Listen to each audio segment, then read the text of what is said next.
This is how I found my health super unlock after 20 years of research and 20,000 genes tested. Each person has 1 to 6, or if you want 2 or 3 to put it in the middle, highly unique unlocks that will only work for them, and this is exactly how to find them. This video or podcast, depending on where you're watching or listening, will only be available for free for 48 hours. It is otherwise reserved for MasterPass members. Check out the link in the description for the written article with references, as well as how you can find the video or podcast evergreen past the 48-hour period. If you've seen House MD, you may have seen season 5, episode 6, where House says to Wilson, I need a genetic disease. And Wilson says, I'm sure you're carrying a few.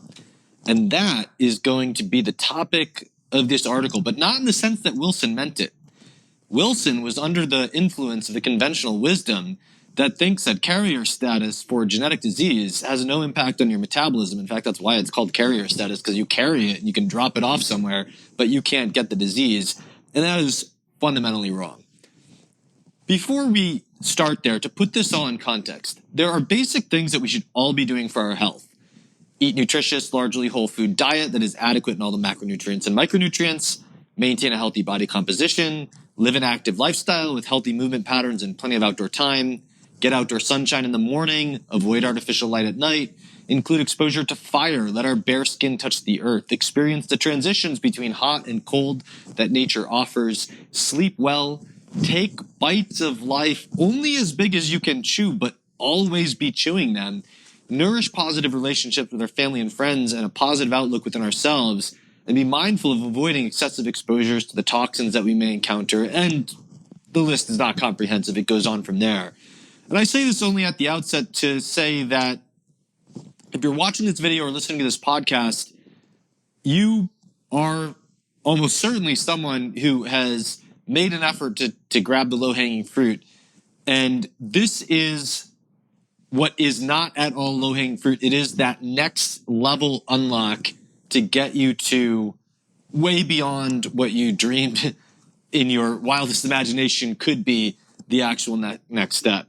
So I propose herein that most of us, in fact, likely all of us with very rare exceptions, have an idiosyncratic portion of what we need for optimal health, and that this is far more likely to be driven by the presence of one or more rare metabolic disease genes discoverable only with whole genome sequencing. Far more likely that than that it is to be driven by common polymorphisms that are accurately tested with services such as 23andMe. Now, that does not mean that just go get whole genome sequencing and you're straight. This approach is absolutely not replicated by whole genome sequencing and reading the reports. This approach is absolutely not replicated by getting a NutrEval and having it analyzed by a functional medicine doctor. Think of this as a completely unique approach to preventing house fires. Your house keeps catching fire. Conventional medicine, functional medicine, nutrigenomics, pharmaceutical companies, supplement companies, these are the firefighters, the ambulance, and the cleanup crew. And someone taking a list of 100 supplements is throwing 100 drops of water on the fire. Now, finding the 2 or 3 mutations that are orders of magnitude more important than everything else is finding the gas leak and the sparking wire that keep causing the fires. Now, specialists in particular inborn errors of metabolism are the electricians who could find the sparking wire, or the gas plumbing experts who could find the leak. But the problem is that to each expert, the wiring looks good enough to prevent a fire, and the piping looks good enough to prevent a fire, and never the right team is present altogether to find the interaction between the two that is bad enough to be causing constant fires. Now, to take this out of analogy land and bring it to something real, let's take a brief look at my own health. So I had a night and day transformation between neurological nightmare on a vegan diet and high performance stability and sanity on a diet rich in organ meats. And I've known many ex-vegans, but I know very few, almost none, with such radical transformations as mine. And so I've spent 20 years wondering why this is, until recently with no success. Now, I've suspected that there's something different about me that explains both that and why my neuromuscular health remains so sensitive to stress. So, for example, why did a single day of the antifungal terbinafine taken in 2017 give me the worst twitching of my life? Why did 6 weeks of it produce a twitching problem that no neurologist could diagnose, but that I myself could render completely asymptomatic with supplements, but supplements that I had to maintain for 4.5 years until the problem was gone? Why did taking eggs and meat out of my diet and replacing them with shellfish for 40 days in early 2022 give me muscular weakness and trouble swallowing that disappeared as soon as I put the eggs and meat back in? Since 2017, I have occasionally made a deep dive into rare genes and biochemistry to help clients with highly unusual, chronic, intractable health problems, and I had suspected that applying this approach to myself one day would finally explain what seemed so different about me. Only in the last year have I actually moved forward to do exactly that. So I've identified 2 rare riboflavin-responsive mutations in the ACAD9 gene, as well as an assortment of genetic insults on the mitochondrial respiratory chain that together synergize to perfectly explain everything I've described above. These were only discoverable through the analysis of my whole genome sequencing raw data files and were not discoverable with any of the other genetic testing that I had done, and were not laid out to me the way that I've laid them out to myself through the analysis of the raw data files by the whole genome sequencing company in their reports. Now, most of the past experiences with dietary changes could be explained by variations in my intake of riboflavin, pantothenic acid derivatives, and carnitine. And so being able to interpret that, I then leveraged this knowledge to not simply explain past problems, but to obtain better and better health by addressing the mutations in a targeted way. Riboflavin supplementation alone has abolished my seasonal allergies, dramatically improved my body composition, and increased my motivation, mental health, productivity, and energy. In fact, over the last month, through the biochemical optimization experiments as they are evolving in real time, I have increased my energy intake from 2,400 calories a day to 3,400 calories a day as my waist keeps going down in an effort to stop myself from losing too much body fat.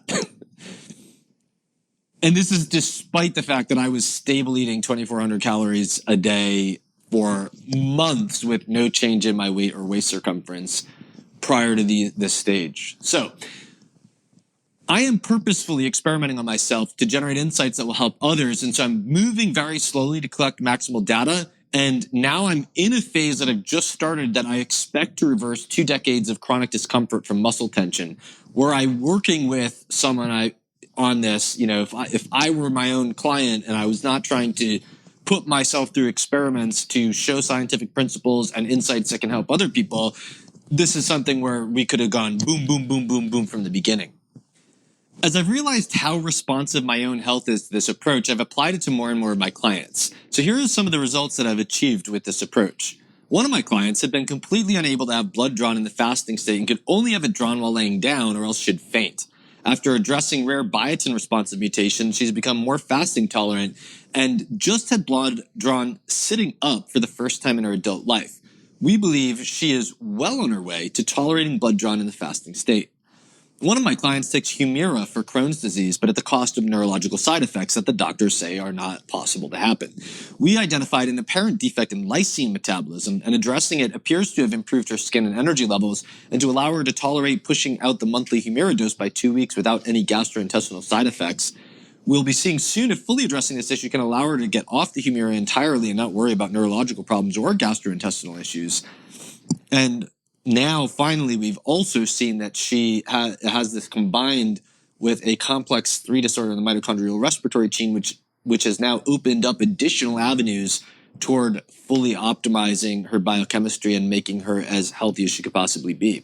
One of my clients was dealing with insomnia, anxiety, neuropathy from benzos, SSRIs, and beta blockers from conventional doctors. and hormonal treatments from functional medicine doctors that worked until they didn't, and had tried supplementation strategies using phosphatidylserine and inositol that made him tremendously worse. This client came to me for my advice on methylation, but after identifying a problem in complex 1 of the mitochondrial respiratory chain, we identified restricting simple carbs as a major way to achieve the first reduction of symptoms that he had experienced in years. One of my clients had long-standing insomnia responsive only to sleep drugs and achieved months of 7 to 8 hours of sleep per night through glutathione infusions after we identified an apparent defect in glutathione synthesis. One of the great drawbacks of this approach, when doing it gradually in this manner, is the massive delays in achieving these results. For example, in energy metabolism governs everything, I posited that a respiratory chain disorder was causing one of my clients to require much higher than normal doses of vitamin A and zinc, was causing paradoxical coexistence of vitamin A deficiency and toxicity symptoms, and was driving her apparent autoimmune condition.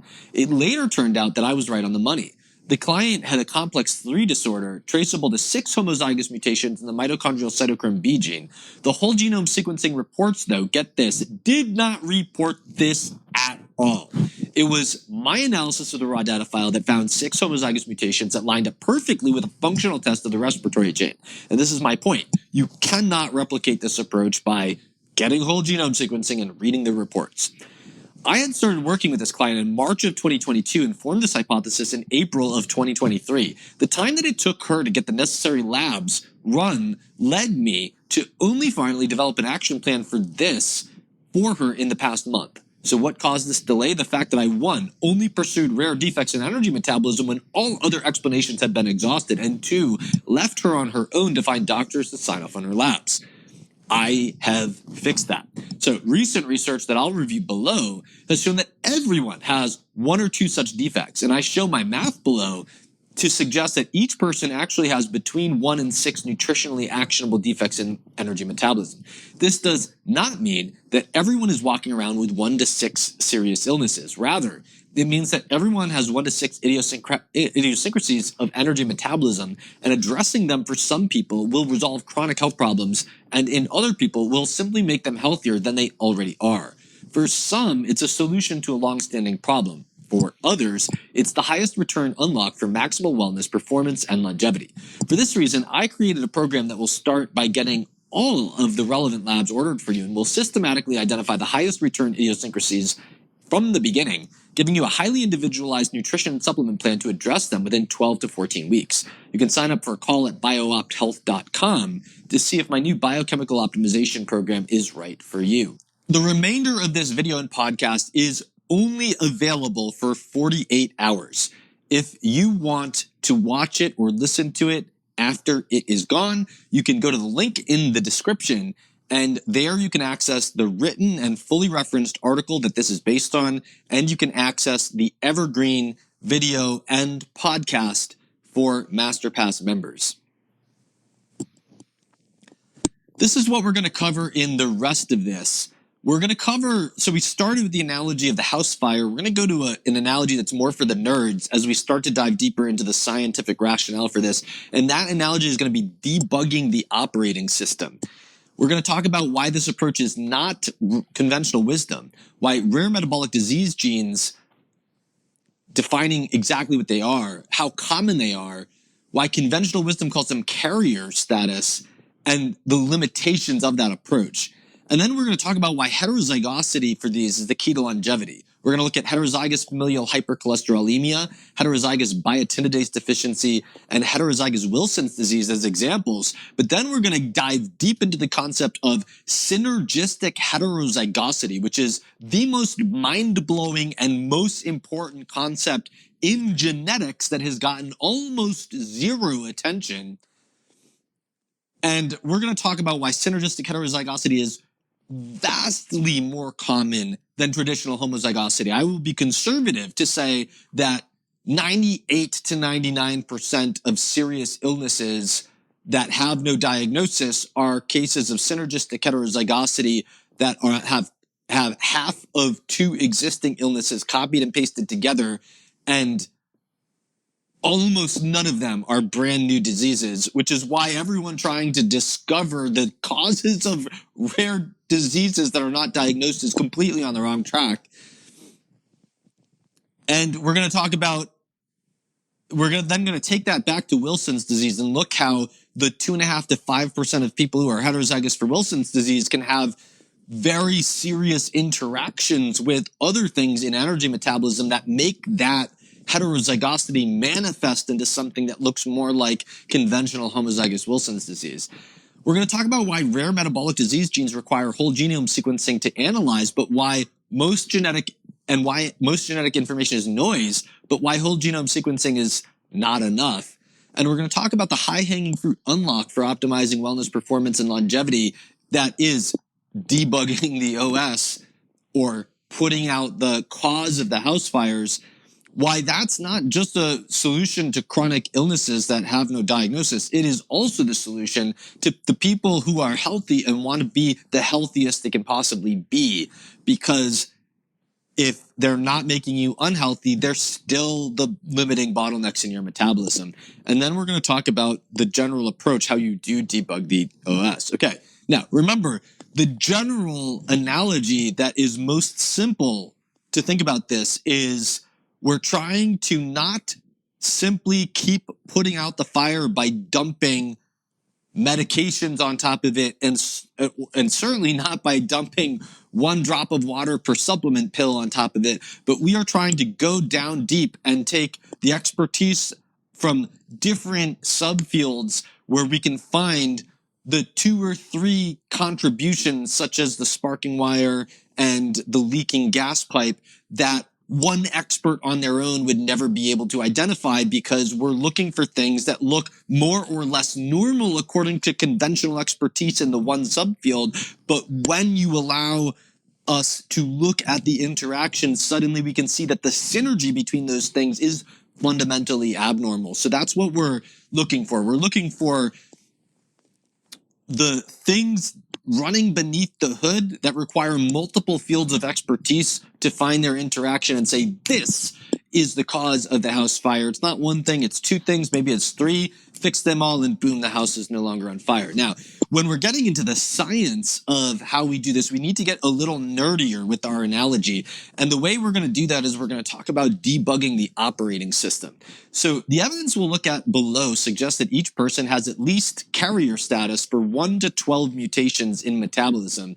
Roughly half of these defects are in energy metabolism that are actionable, and it is those that deserve the overwhelming attention. So energy metabolism is the operating system. For short, that's the OS. Everything else, your skin, your hair, your fatigue, your athletic power, your brain power, your cardiovascular health, your propensity toward cancer, your immune system, all of those things are an app, or are each an app. They're all apps that run on the OS. So debugging the OS is the next big step for everyone after the low-hanging fruit is brought into order, and it is their unique set of unlocks for wellness, performance, and longevity. Now, debugging the OS means identifying those 1 to 6 defective genes in each person that are 1, rare and severe, 2, fundamentally involved in energy metabolism, and 3, highly actionable. The solutions will often be a shift in the proportions of protein, fat, or carbs, avoiding or utilizing high doses of specific vitamins or minerals. And notice that avoiding, right? Maybe you need high-dose thiamine. Maybe you need to avoid high-dose thiamine, for example. And in some cases, using custom-designed amino acid mixes or certain specific types of fat. Most of conventional and functional medicine is focused on treating the glitching apps. Conventional medicine treats the glitching apps with drugs in the service of pharmaceutical and health insurance companies. Functional medicine tries to do better and tries to pursue better values, but winds up treating the glitching apps with bags of supplements. Most nutrigenomics is focused on the large number of common polymorphisms and not the small number of high-impact unlocks. As a result, it does little beyond produce a massive tutorial on the details of the code that underlies the function of each of your apps. Even the whole genome sequencing companies give you dozens of reports that cover dozens of genes each with no coherent system whatsoever for prioritizing them or filtering them by how actionable they are. Debugging the OS is how to resolve confusing and intractable problems. Debugging the OS is how to bring performance to the next level when one has already done everything right.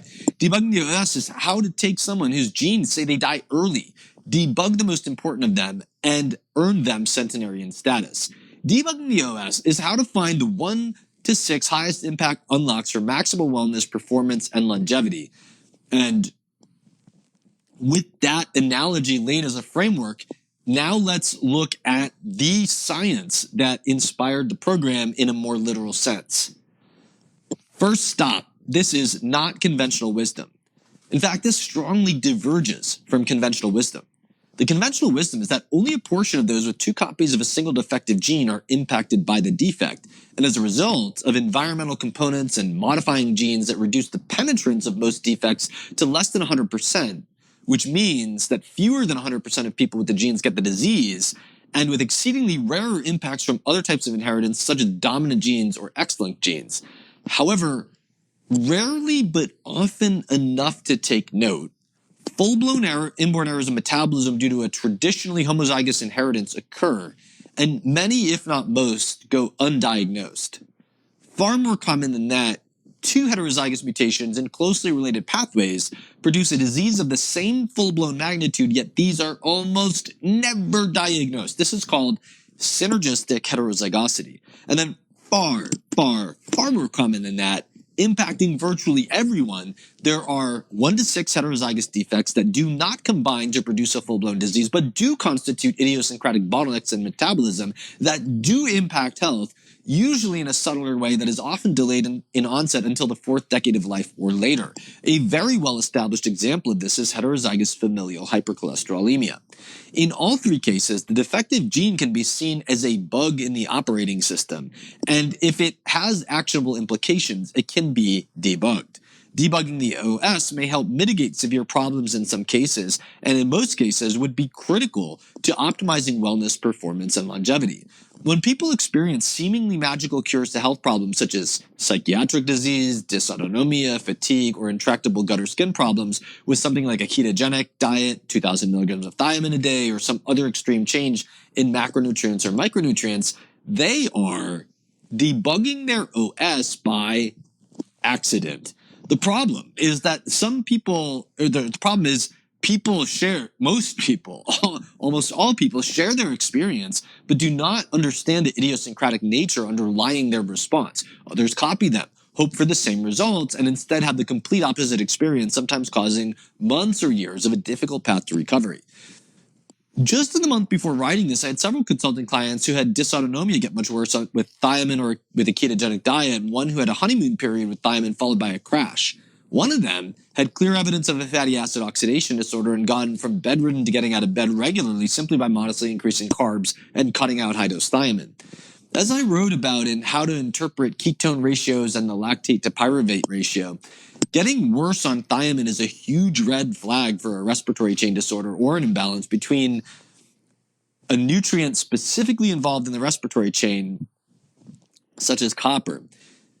Getting worse on a ketogenic diet beyond the normal keto flu or a slump in athletic performance that can be easily attributable to glycogen depletion is a big red flag for a disorder in fatty acid oxidation or ketone utilization or deficiency in a nutrient disproportionately used in these pathways, such as riboflavin.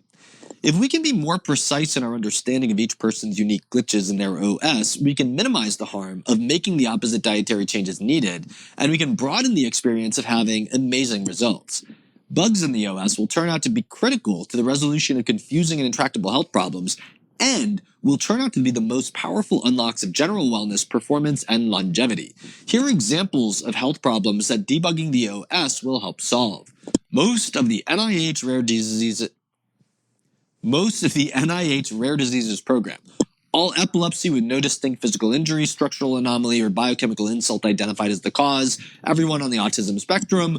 Early onset cases of neurological diseases of aging, like young onset Parkinson's, for example. Most people with chronic fatigue syndrome, myalgic encephalomyelitis, which I don't consider a real diagnosis. Most people around that are passed around from doctor to doctor with no one who can figure out what's wrong with them. Most people whose doctors insist their symptoms are all in their head and are the result of anxiety or hypochondriasis who are themselves convinced otherwise, and most people with genuine psychiatric disease. Now, here are some examples of massive benefits that can be obtained by debugging the OS even in someone without confusing health problems. Helping an athlete advance from silver to gold, or taking someone from a family with relatively poor longevity and helping them reach centenarian status. The logic is simple. If you're doing everything right, But the biggest idiosyncratic glitch in your own energy metabolism is that half of your carbohydrate metabolism doesn't work unless you're on 500 to 2,000 milligrams of thiamine a day. How could not knowing this be limiting your longevity? How could knowing this and acting on it not be the biggest possible unleash of your fullest biochemical potential? Now let's define exactly what I mean by rare metabolic disease genes. By rare metabolic disease genes, I'm talking about the genes for inborn errors of metabolism, rare, single gene, in appearance, not reality, defects in specific components of biochemical pathways. There are approximately 1,451 of these. Within these, when facing combinations of one or more, those affecting the utilization of energy dwarf the importance of all others because, as I've written in the past, energy metabolism governs everything. Energy metabolism is the operating system, or OS. Everything else is an app. None of your apps will work correctly when the OS is glitching. Step one, then, is to always debug the ass. Step one, then, is to always debug the OS. Taking it back to the original analogy, this is looking for the fundamental wiring problem and gas leak that's causing the house fire. Within the genes impacting energy metabolism, I propose that those impacting the utilization of nutrients involved in the utilization of energy are the most nutritionally actionable. Generally speaking, things that are nutritionally actionable should be targeted before anything else that is actionable, only with orphan drugs and other experimental pharmaceutical treatments, simply because nutritionally actionable things have a better risk-reward ratio than things that are only actionable with experimental pharmaceuticals or orphan drugs. So this comprises 323 disorders impacting the infrastructure of cellular energy production, 226 directly impacting the utilization of fat, protein, or carbohydrate, and 108 impacting the utilization of vitamins and minerals. So 657 disorders fall clearly into the category I'm most concerned with. However, this is an underestimate because some disorders are classified elsewhere but nevertheless have fundamental impacts on energy metabolism or are fundamentally nutritionally actionable. For example, many of the 118 disorders impacting metabolic cell signaling impact the regulation of energy metabolism, such as defects in insulin signaling, or many of the 327 disorders in complex molecule and organelle metabolism impact energy-burning organelles like mitochondria and peroxisomes. Many of the 172 disorders in the metabolism of heterocyclic compounds have impacts on energy metabolism and have nutritional consequences, such as the disorders of the synthesis of the iron-containing protein heme. Many of the 177 disorders impacting lipid metabolism and transport are nutritionally actionable, such as the supply of cholesterol to someone with a defect in cholesterol synthesis. Thus, roughly 700 to 800 of these disorders, so we could say ballpark 750, fall into the category of fundamentally impacting energy metabolism with nutritionally actionable strategies. Now, how common are these? Well, a recent analysis of nearly 1 million people provides an estimate. They limited one analysis to genes with frequencies less than 0.1% that had been reported to the NIH's ClinVar database as possibly pathogenic by 2 or more submitters, without any conflict in the interpretation. They found that the average person has 1.6 such mutations. This is an underestimate because it uses whole exome sequencing, which looks at 2% of the genome, rather than whole genome sequencing, which looks at 90% of the genome.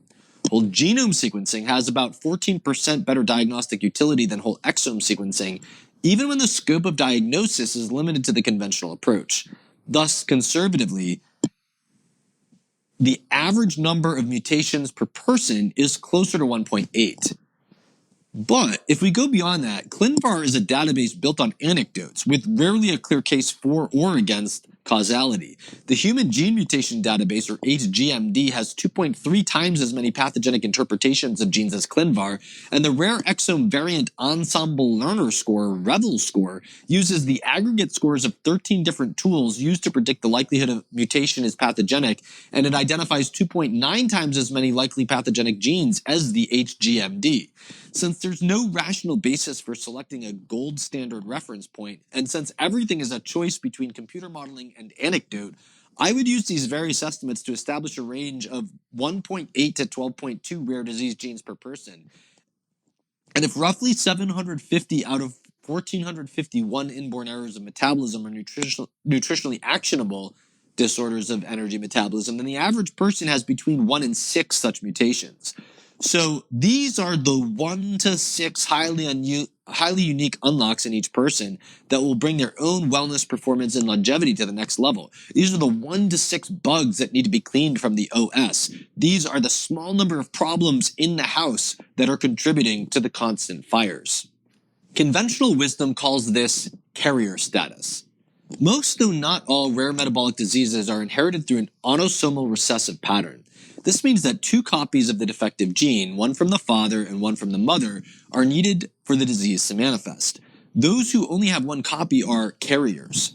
The word carrier is used because we carry a risk of a recessive disease that we might pass along to our offspring, but we do not suffer from the disease. And this is how the National Human Genome Research Institute describes it. Quote, "A carrier, as related to genetics, is an individual who carries and can pass on to its offspring a genomic variant or allele associated with a disease or trait that is inherited in an autosomal recessive or sex-linked manner and who does not show symptoms of that disease or features of that trait. The carrier has inherited the variant allele from one parent and a normal allele from the other parent. Any offspring of carriers is at risk of inheriting a variant allele from their parents, which would result in that child having the disease or trait." End quote. Wilson's comment to House quoted at the beginning reflects the fact that most people carry a few of these diseases. This is why incest is so terrible. Most of us carry recessive diseases, and if we mated with our close family, we would be likely to mix genes for the same recessive disease and generate children homozygous for that disease. But there are limitations to the conventional wisdom. This definition of carrier sees disease through the binary diagnostic medical paradigm, which imposes a reality distortion filter onto continuous variables in order to increase the utility of the data toward triaging between choices like to treat or not to treat. Such triaging is, in the modern context, largely in the service of pharmaceutical and health insurance companies. This doesn't change the fact that being heterozygous for a biochemical defect leads to having that defect operate at approximately 50% magnitude within your body. The cell can always compensate for a defect in a pathway by ramping up pathways that get around it, which is why it may not necessarily result in any symptoms. For example, a drop in MTHFR activity can be circumvented by supplying choline or betaine, or betaine, or if you like, to an alternative enzyme that does largely the same thing. There are also numerous compensations that could change that number to something other than exactly 50%. For example, the cell can sometimes turn up the expression of the good copy of the gene to a greater level than normal and decrease the expression of the defective gene. In X-linked diseases in females, the cell can selectively inactivate the X chromosome carrying the defect, although it can also selectively inactivate the good one sometimes.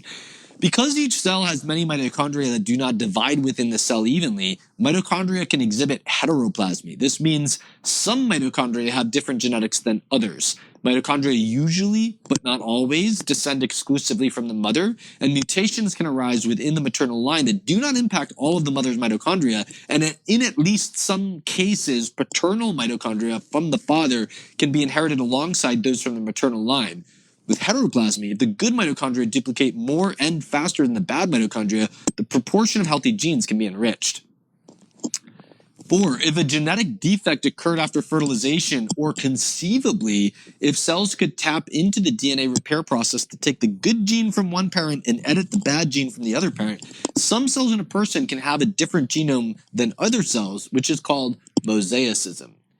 Despite all this, usually individuals with carrier status have, at the biochemical level, 50% of the defect found in the disease, at least when using simple measurements such as the activity of the relevant enzymes in blood cells. Thus, while it may not be causing a disease, it is still impacting the person's metabolism, and thus it is probably still impacting their health in some way. Whether that's making it harder to heal, presenting idiosyncratic limiting factor to optimizing their personal performance or longevity, or manifesting a subtler shadow of the actual disease later in life. Heterozygosity for these is the key to longevity. The most common impact of heterozygosity for rare metabolic disease genes is that certain aspects of the disease become delayed by decades into the 4th decade of life or later, making them the unique limiter of the carrier's longevity. Heterozygous familial hypercholesterolemia will be our first example. So let's consider this well-established case. Homozygous familial hypercholesterolemia, or FH, is a very rare disease, numbering 1 in a million. The traditional fate of an individual born with it is to die of a heart attack in infancy. Only in the last couple of decades has plasma apheresis, which removes lipoproteins from the blood, allowed individuals born with homozygous FH to reach childbearing age.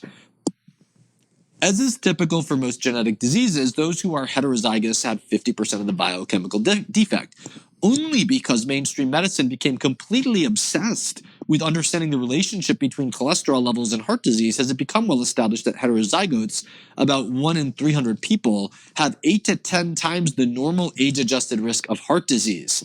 When we look at survival curves, we can see how the disease is brought forward in time. So the homozygous disease is, without medical treatment, nearly guaranteed death in infancy, but the heterozygous condition is fully expressed, but manifests not as a guarantee of heart disease at any age at all, but rather an increased risk of heart disease beginning around age 35, with the maximal increase of risk compared to unaffected relatives being close to age 60. Heterozygous FH is at the level of the cardiovascular health app, and it is not a defect in the OS. It is a room that's burning down in the house, not the cause of the fire. However, if we look at what it is doing mechanistically, we see that it's a defect in the import of LDL into the cell, which depends on energy. Specifically, import of LDL and other such molecules into the cell in this way requires the protein dynamin, which uses energy from GTP to fuel the movement. Energy from GTP is exchangeable with energy from ATP via the enzyme nucleoside diphosphate kinase, so LDL import is completely dependent on mitochondrial generation of ATP. Thus, while heterozygous FH can be treated at the app level with a low-fat, low-cholesterol diet or a statin, the average person with this problem will also have 1 to 6 unique bottlenecks in ATP production, and debugging the OS would help them tolerate fat and cholesterol better while removing early heart disease as the primary limiter of their longevity. The defective app determines how the energy deficiency manifests, cardiovascular disease in this case, but the bugs in the OS determine whether such a deficiency manifests. Debugging the OS gets to the heart of the matter. Now let's look at heterozygous biotinidase deficiency, largely ignored by mainstream medicine rather than obsessed over. The prevalence of homozygous disease is 1 in 60,000, but the prevalence of carrier status is 1 in 123. By both metrics, it is far more common than familial hypercholesterolemia. Newborn screening for this disorder began in the mid-1980s, so even if focus had been on prospectively following carriers, we would only have seen the first 35-year-olds pop up in the last couple of years. However, the fact that even many people with the enzymatic imprint of the actual disease were asymptomatic has led to there being no attention invested toward carriers at all. Yet, simple math and simple logic say that this is a deficiency of biotin recycling. And if one runs a lifelong deficit of biotin recycling that is smaller than what causes disease in infancy, childhood, or adolescence, it should manifest as an increase in the same problem that takes decades longer to manifest. In other words, the same principle should be true for biotinidase deficiency as is true for the more severe and far less common disease familial hypercholesterolemia, and this is simply a matter of accounting. It's biotin in versus biotin out. If the deficit runs longer, then it takes you longer to go into debt, but you still have a deficit. So we have one case report suggesting this is indeed true. A 38-year-old mother of a child born with biotinidase deficiency started developing chronic vaginal yeast infections that did not respond to treatment. Since her child had been caught by newborn screening, she knew that she and the child's father were both heterozygous. So she calls up the genetic counselor and asks if biotin could help. The counselor said, I don't know, try it. She tried it, and the vaginal yeast infections, poof, disappeared.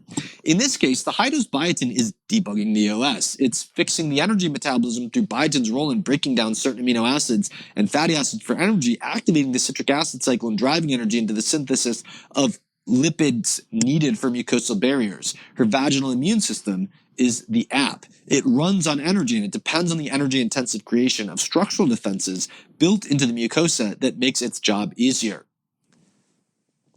Biotin is getting into the faulty wiring, the faulty gas piping that's causing the house to burn down. The vaginal yeast infections are just a room in the house that's burning down. By the sheer accident of having a homozygous baby and through thinking outside the box rather than following the conventions of medicine, she debugged her OS with biotin, and that normalized the defective app. Heterozygous Wilson's disease is next. So Wilson's disease is a defect in copper transport that can lead to low serum copper but harmful copper accumulation in specific organs such as the liver and brain. 1 in 30,000 people are diagnosed with the disease. Homozygosity for disease-causing mutations is 1 in 7,026, and heterozygosity in the United Kingdom is as high as 2.4 to 5.6%. The lower number is for variants with the strongest evidence of pathogenicity. Whether the discrepancy between diagnosed disease and homozygosity is due to low penetrance, meaning few with the genes get the disease, or low diagnostic rates, meaning few with the disease are diagnosed, is unclear. But I would point out that whether someone gets Wilson's should be extremely dependent on their ATP level, since Wilson is a defect in the ATP7B gene, so named because it codes for a copper-transporting ATPase that directly uses the energy of magnesium ATP to transport copper. Thus, I would surmise that this is underdiagnosed like all the other inborn errors of metabolism, but that it is also a very low penetrance because it may require a perfect storm of ATP depleting factors from other causes to manifest. Up to 35% of carriers for Wilson's disease show low ceruloplasmin or serum copper, and the majority of heterozygotes show brain imaging signs consistent with Wilson's, but of much lower severity. There's no direct evidence of an age-delayed decline in brain health, but I would think that a slower accumulation of free copper with time would lead to a slower type of the same damage. I'd also think that age-related declines in energy metabolism would lead to a greater and greater biochemical disruption of copper transport, meaning that the rate of copper deposition starts to catch up to diagnosable Wilson's disease with age. It's been hypothesized that heterozygosity for Wilson's disease drives early onset Parkinson's. Unlike biotinidase deficiency, this cannot be solved with a copper supplement. In fact, Wilson's is typically treated with chelation because the harms of copper deposition in certain tissues outweigh the harms of copper deficiency in others. However, the analog of biotin supplementation for biotinidase deficiency would, for heterozygous Wilson's, be improving ATP levels.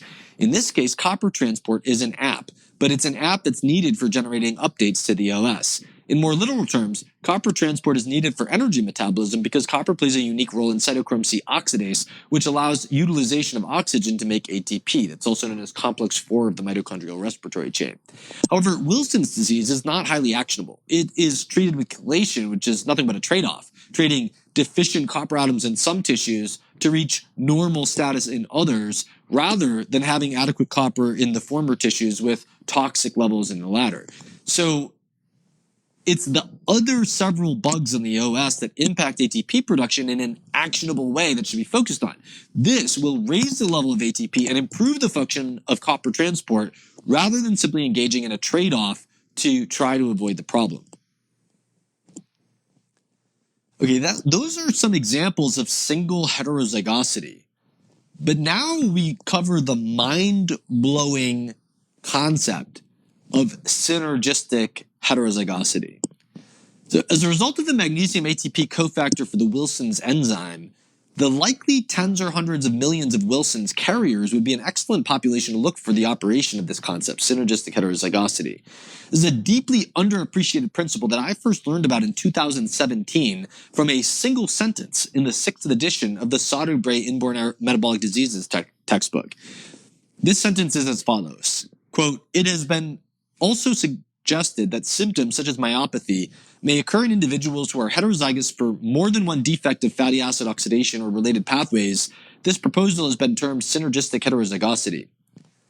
Synergistic heterozygosity was first proposed by Jerry Voeckle and colleagues in 2000 and was recently updated by Voeckle and colleagues in 2019. In this concept, heterozygous carrier status for multiple genes in one pathway or in closely related pathways can synergize to produce a full-blown disease that has no precise enzymatic or genetic diagnosis. This would be distinguished from compound heterozygosity, which refers to two different defects present in the same gene. It would also be distinguished from modifying genes, which have often small and numerous effects in determining the course source of the disease or perhaps silencing it. In synergistic heterozygosity, a small number of genes have largely equal contributions in causing a disorder that each could not cause on their own. Here are 3 examples. Number 1. A 17-year-old male was healthy until he started feeling fatigued at the start of football practice. A few weeks later, he had flu-like symptoms and then began suffering rounds of muscle cramps, vomiting, and loss of muscle protein into his urine in response to playing football. Full screening for inborn errors in energy metabolism revealed he was heterozygous for deficiencies in complex 1 of the respiratory chain, CPT2, an enzyme that helps bring fatty acids into mitochondria to burn them for energy, and myoadenylate deaminase, which breaks down AMP, the low-energy form of ATP. These appeared to combine to give him a level of myopathy that could be produced from homozygosity for one of these genes. Case number 2. A 25-year-old woman presented with lifelong exercise intolerance that had been complaining of muscle pain, fatigue, and swelling in her arms and thighs that made it difficult for her to climb stairs or go shopping. She was diagnosed with McArdle's disease on the basis of elevated glycogen content and low activity of an enzyme needed to break it down. Several years later, she could no longer write or walk, developed chronic fatigue setting in within 3 to 5 minutes of muscle use, and her muscles became progressively more painful and swollen. It turned out she was heterozygous for McArdle's disease as well as CPT2 deficiency. And then number 3. 3 young or infant subjects had apparent glycogen storage diseases, presenting with such signs as enlarged livers, poor muscle tone, failure to thrive, respiratory distress, and seizures, along with hypoglycemia, acidosis, and elevated ketones.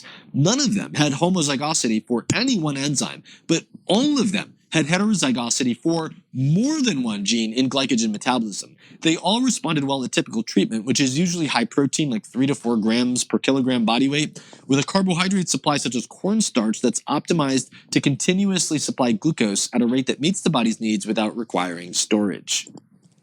Now let's do some simple math.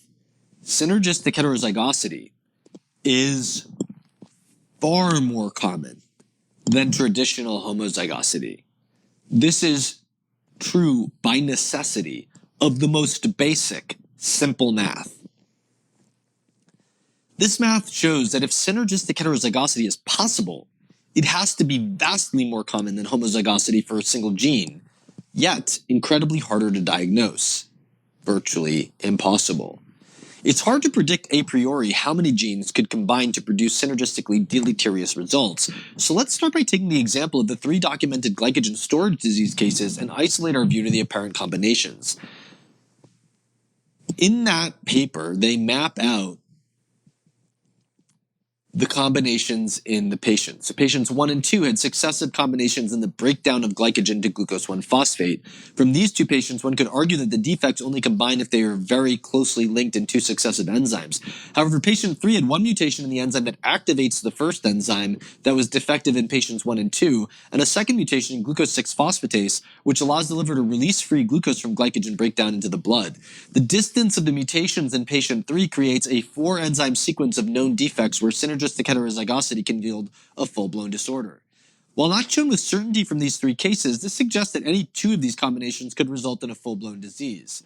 Disregarding the incidence and diversity of these mutations and instead focusing on the basic principle involved, let's look at whether homozygosity or synergistic heterozygosity should be more common. For each enzyme, each person has a maternal allele and a paternal allele. Homozygosity requires both alleles to bear the same defect. Thus, there is 1 opportunity for homozygosity for each of the 4 enzymes for a total of 4 such opportunities.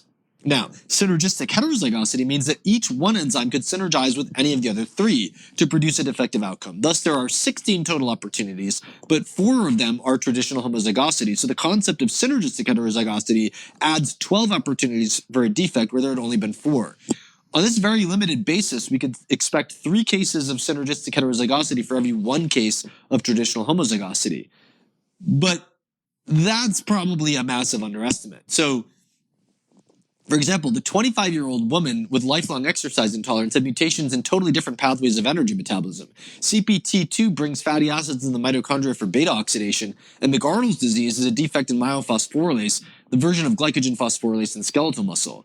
Fatty acids are used by the liver to generate the ATP needed for gluconeogenesis and are used by skeletal muscle to fuel low and moderate intensity activity. So this would have compromised the ability of your muscles to burn fatty acids and deprive them of glucose, both by inhibiting the breakdown of muscular glycogen and by inhibiting the release of glucose from the liver that the skeletal muscle could take up during exercise. If such distant pathway combinations can produce full-blown disorders, then the prevalence of synergistic heterozygosity has to be far more than 3 times as common as traditional homozygosity. For example, Chapter 12 of the Soderbergh textbook lists 16 targets of defects in fatty acid oxidation and 5 closely related defects in riboflavin metabolism. Chapter 5 lists 25 genetic defects in glycogen metabolism. If these 46 targets could all interact in synergistic heterozygosity, the number of additional disorders that could be added to the first 46 would be over 2,000, leading 98% of the potential disorders to be undiscovered interactions. Okay, so that's why synergistic heterozygosity is almost certainly almost all of the disorders. Here's why it's almost entirely undiagnosed. The symptomatic presentation of one of these disorders can be very different for early onset and late onset versions, and it's usually highly heterogeneous anyway. For synergistic heterozygosity, symptoms are likely to blend into mixed presentations, as well as to generate new symptoms entirely. Thus, they are likely to be underdiagnosed or undiagnosed because synergistic heterozygosity is not recognized, because it results from a combination of 2 or more partial defects that each on their own are categorized as normal, and because the presentations are going to look unique rather than matching any specific disorder. This difficulty in diagnosis reinforces the failure of the concept to take hold in the field. A PubMed search for synergistic heterozygosity filtered by case reports yields 4 results, including Voeckle's 2000 paper, which contained a series of 8 patients. Voeckle's 2019 paper added 3 cases of glycogen storage diseases, and a Google Scholar search for papers that cite Voeckle's 2019 paper and have synergistic heterozygosity in the title yields 5 results, none of which add additional cases. Thus, there appear to be approximately 15 cases published explicitly evoking this concept, and there are almost 100 times as many unique inborn errors of metabolism identified, each with many cases diagnosed. A Google Scholar search for synergistic heterozygosity yields 437 results, while one for inborn errors of metabolism yields 69,700 results. This suggests that about 1 in every 159 papers about inborn errors of metabolism mentions the concept. I have the 6th edition of the Soderbergh textbook published in 2016 in hardcover, and I have the 7th edition published in 2022 in Kindle. Both contain a single sentence referencing this concept in the Disorders of Mitochondrial Fatty Acid Oxidation and Riboflavin Metabolism chapter, which I had quoted above and I'll quote again here. Quote, "It has also been suggested that symptoms such as myopathy may occur in individuals who are heterozygous for more than one defect of fatty acid oxidation or related pathways. This proposal has been termed synergistic heterozygosity." The sentence remains completely unaltered between both editions. In each case, Voeckle's 2000 paper is cited, and the 2022 edition of the textbook does not update this by citing his 2019 paper. This concept then appears to have gotten very little attention in the field. It follows that the traditional approach to diagnosing inborn errors of metabolism has likely only uncovered the tip of the iceberg, and that there are likely at least 50 times as many cases of full-blown diseases that go undiagnosed because they do not fit the traditional definition of a single defect in a single gene. And why wouldn't they be diagnosed? Let's take the 3 glycogen storage disease cases as an example. Each patient had partial defects in 2 enzymes. That means each enzyme is normal by the conventional definition, since they only carry the diseases and do not suffer from them. Assays of enzymatic activity and mutation analysis would each on their own and both in combination fail to diagnose all 3 patients.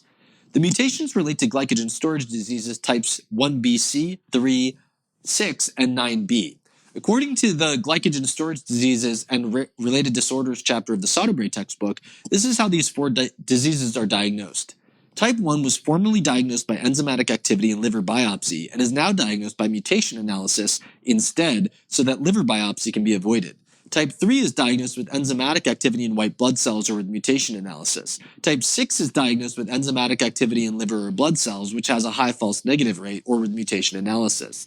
Type 9 is diagnosed with enzymatic activity in liver or blood cells, but this may be difficult to interpret, quote, and, quote, diagnosis is best achieved by mutation analysis using a DNA panel, end quote. Thus, the three glycogen storage diseases in the Voeckle 2019 paper could never be diagnosed using conventional means at all. All three were diagnosed based on clinical suspicion driven by fasting intolerance, unexpectedly high ketones, and low glucose in the fasting state, and mildly enlarged livers, and by a treat it and see if it works house MD style diagnosis. The list of major presenting signs and symptoms is broader than what could be used to suspect such a disorder. Patient 1 was born premature and presented with respiratory distress at 34 weeks of age, mild motor developmental delay, and enlarged liver and failure to thrive. Patient 2 had an enlarged liver and failure to thrive, and patient 3 was short in stature, had poor muscle tone, sensory disturbances, and seizures. These are all very nonspecific signs. It was Voeckle's expertise and instinctive clinical skill that saw through the variable presentation to test fasting tolerance and fuel molecule concentrations in the fasting state and thereby find the common thread. But far more than that, it was Voeckle's unique conceptualization of synergistic heterozygosity and his willingness to be the lone voice crying in the wilderness that synergistic heterozygosity exists that stopped him from doing what most other practitioners would do and saying, quote, enzymatic activity and mutation analysis shows you don't have a specific disorder, so I can't help you, end quote. Now, if it's the case that there are at least 50 times as many cases of full-blown disorders due to synergistic heterozygosity than to traditional homozygosity, and they are virtually all walking around without a diagnosis, who are they? As I wrote at the outset, these are likely many of the unsolvable cases that get submitted to the NIH Rare Diseases Program. It makes perfect sense. Every typical diagnostic metric is normal. The signs and symptoms do not fit any known disorder because they mix and match from the two or more that are contributing, and they add new symptoms as a result of synergistic harm. This is not to say that there are no authentically new unsolved diseases. It's simply to say that if 1,451 inborn errors of metabolism are the less than 2% tip of an iceberg, whose main body is the interaction of partial defects in those 1,451 disorders, then their interactions have to be the prime gold mine to try to explain quote-unquote new disorders. To put this another way, if something new can arise from interactions of everything old, then the rate at which interactions appear mathematically must exceed the rate at which brand new non-interactive things arise. This is kindergarten math. More moderate cases are likely to fill the ranks of chronic fatigue, otherwise unexplained epilepsy, psychiatric disorders, developmental disorders, and so on. All right. Is your mind blown yet? Your mind should be blown. Now let's take this back to Wilson's disease. Let's imagine someone is heterozygous for Wilson's and a fatty acid oxidation disorder. This hypothetical person shows no copper-related symptoms until they start running marathons on an MCT oil-supplemented keto diet while practicing intermittent fasting. Then, they start developing muscle cramps and hand tremors and become more irritable. Their liver enzymes go up and their serum copper drops. They figure they have copper deficiency, so they take a supplement. This causes slurred speech or psychotic break. They withdraw the copper, things start to normalize. They start eating regular carbohydrate-inclusive meals, the muscle cramps subside, mood improves, hand tremors disappear, and labs all go back to normal. What happened? In this hypothetical case, the person was heterozygous for fatty acid oxidation disorder. They did not have the classical presentation, but muscle cramps emerged as a minor symptom, and their ATP levels crashed when they put maximal stress on fatty acid oxidation. Their copper metabolism was only half dysregulated before this, but became fully dysregulated once the drop in ATP combined with the defective copper-transporting ATPase. As a result of the failure to distribute copper properly, copper supplementation made the neurological problems worse by making free copper accumulate in the nervous system. Removing the stresses on fatty acid oxidation and the problematic copper supplementation made things return to normal. This is just one example, and there could be tens of thousands more if we put our imagination to work. Here's why metabolic disease genes require whole genome sequencing to analyze, even though it's not enough. The rare disease genes that we're discussing in this article require whole exome or whole genome sequencing to analyze, and whole genome sequencing is superior to whole exome. Most of what shows up in common genetic analyses like 23andMe and Ancestry are common single nucleotide polymorphisms. A nucleotide is a single letter in the language of genetic information, and a single nucleotide polymorphism, or SNP, is a one-letter difference in a genetic word. There are over 3 million SNPs. Some of them are of no consequence, some are important, the relevance of most is unclear. Since 2017, the method used by 23andMe captures about 640,000 of them.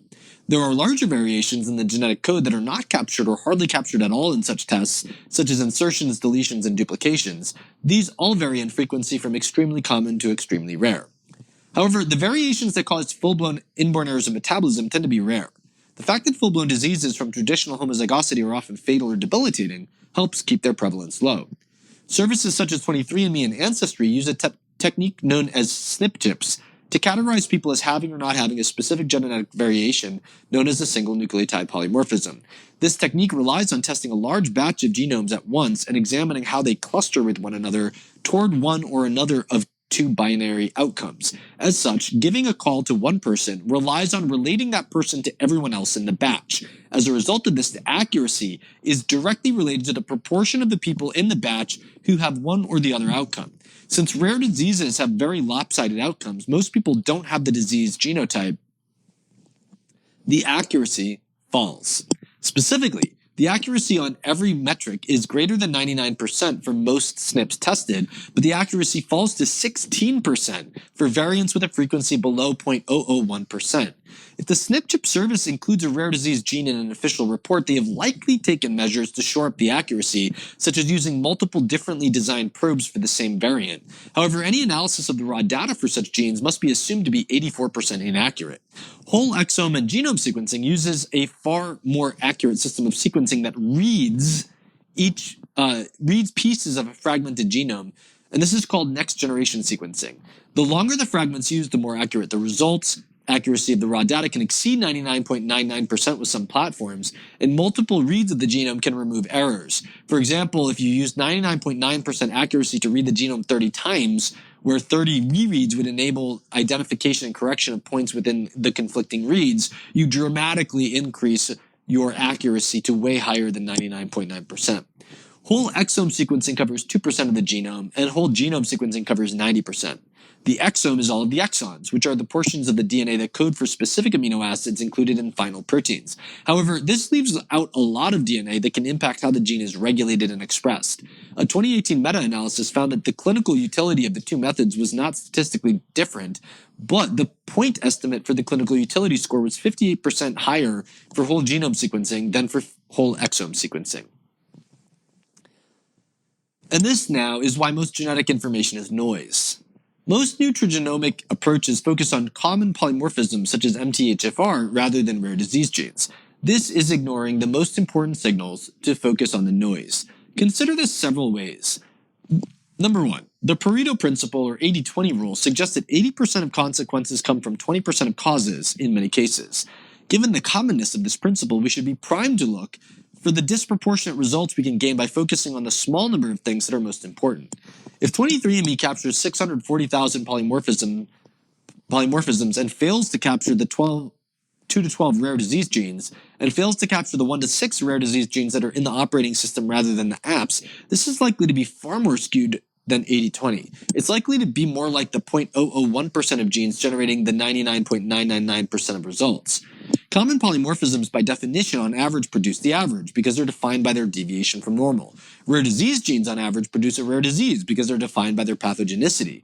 Natural selection minimizes the presence of harmful genes, which makes the rarity of a gene correlate to its severity.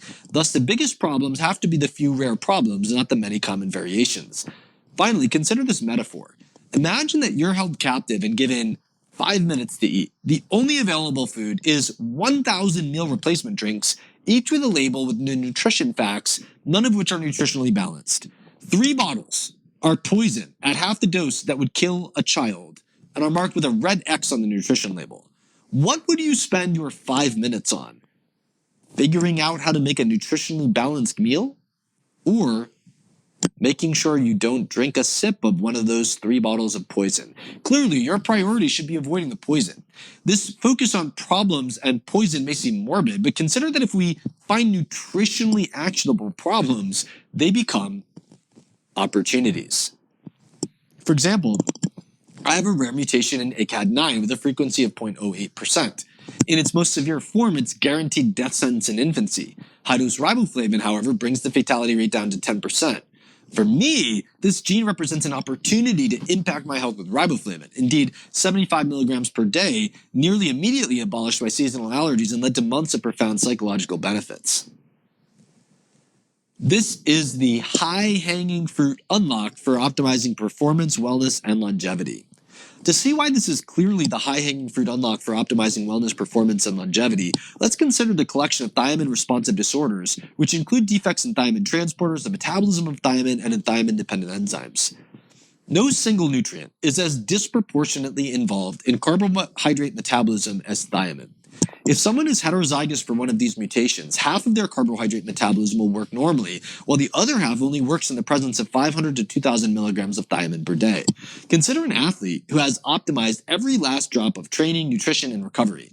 This, with her strength, insanely hard work, and determination, led her to bring home the silver.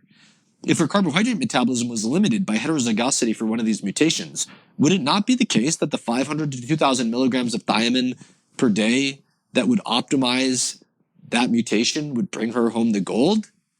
Now, consider someone who wants to live to 100.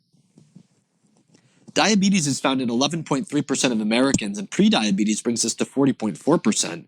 Diabetes is the 7th leading cause of death, and its commonness makes it the primary obstacle to reaching centenarian status. While addressing the low-hanging fruit by eating a healthy diet, maintaining a healthy body composition, and staying active is what everyone should be doing to prevent diabetes, many people with mutations in the above genes will need 500 to 2,000 milligrams of thiamine per day to optimize their carbohydrate metabolism and thus to prevent diabetes.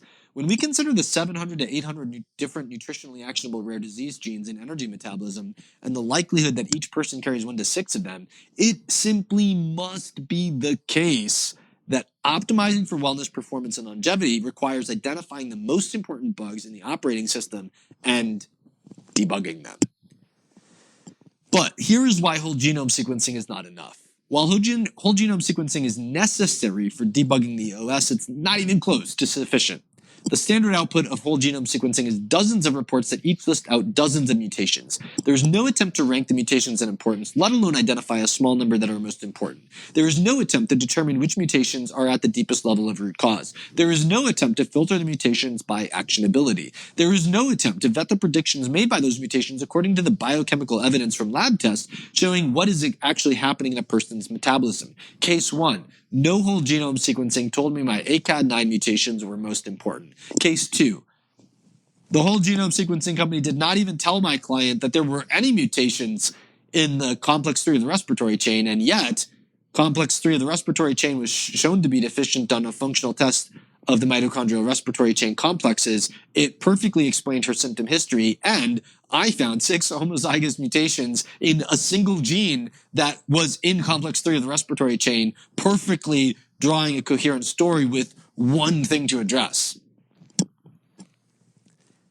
So whole genome sequencing is an ingredient in the cake, but you don't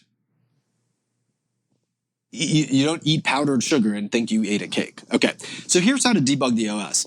I've developed a systematic approach to identifying the 1 to 6 most important glitches in each person's operating system. 1. Rank the rare disease genes according to their likely severity, their impact on energy metabolism, and their actionability. Number 2, use biochemical lab work to determine which mutations appear to be actively limiting a person's metabolism.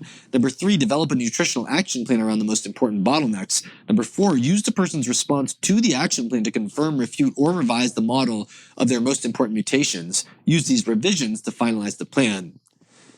So if you want me to debug your OS for you, sign up for a call at bioopthealth.com to see if my new biochemical optimization program is right for you. Please remember that this is only available for 48 hours. Check the link in the description for the fully written and referenced article and for the place where you can find the video and podcast evergreen through a MasterPass membership.